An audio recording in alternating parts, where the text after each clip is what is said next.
Je dis la vérité en Christ, je ne mens point. Ma conscience m'en rend témoignage par le Saint-Esprit. Romains 9, 1. L'Esprit lui-même rend témoignage à notre esprit que nous sommes enfants de Dieu. Romains 8, 16. La plus grande gloire de Dieu est sa sainteté, et c'est en vertu de cette sainteté qu'il est et qu'il détruit le mal, qu'il aime et opère le bien. Chez l'homme, la conscience agit de même. Elle condamne le péché et approuve ce qui est bien.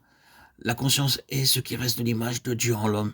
Elle est en lui ce qui approche le plus de la divinité. Elle est le gardien de l'honneur de Dieu au milieu des ruines de la chute. Il en résulte que c'est par la conscience que doit toujours commencer en lui toute œuvre de rédemption divine. L'Esprit de Dieu est l'esprit de sa sainteté, et la conscience est une étincelle de cette sainteté divine. Aussi a-t-il le plus grand accord, la plus grande intimité entre l'œuvre du Saint-Esprit lorsqu'il vient renouveler et sanctifier l'homme et l'œuvre de la conscience au-dedans de l'homme.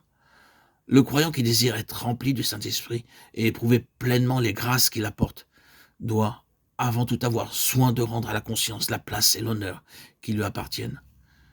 La fidélité à écouter la conscience est le premier pas à faire pour entrer dans la voie qui amène à la sainteté divine. Aussi, toute vraie spiritualité commence par le réveil de la conscience. La conscience est chargée de veiller à nous rendre droit devant Dieu à l'égard du devoir, tandis que l'Esprit Saint témoigne en nous que Dieu agrée notre obéissance et notre foi en Christ. Mais à mesure que notre vie chrétienne se développe et grandit, le témoignage de l'Esprit et celui de la conscience deviennent toujours plus identiques.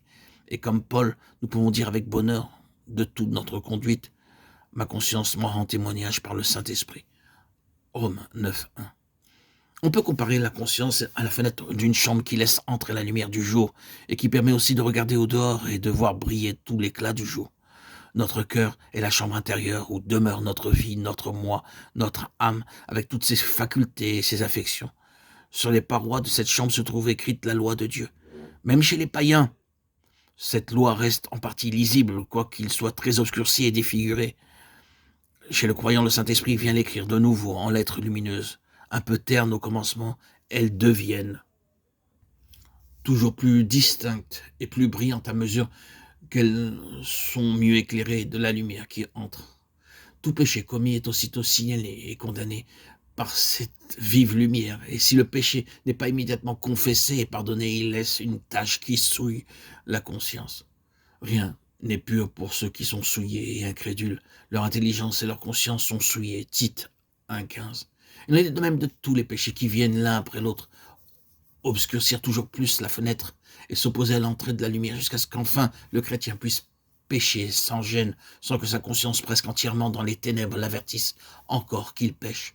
Dans son œuvre de renouvellement, le Saint-Esprit ne crée pas en nous de nouvelles facultés, il restaure et sanctifie celles qui existent déjà. La conscience est en nous la voix de l'Esprit du Créateur, et quand cet Esprit entre en nous comme l'Esprit du Rédempteur, son premier soin est de restaurer ce que le péché avait souillé et gâté. Ce n'est qu'en réveillant la conscience, qu'en rendant témoignage à notre esprit, qu'il ramène le croyant à vivre dans la pleine lumière des grâces de Dieu. Ce n'est que lorsque la fenêtre de notre cœur a été nettoyée, ce n'est qu'autant qu'elle est maintenue propre que nous pouvons alors marcher dans la lumière.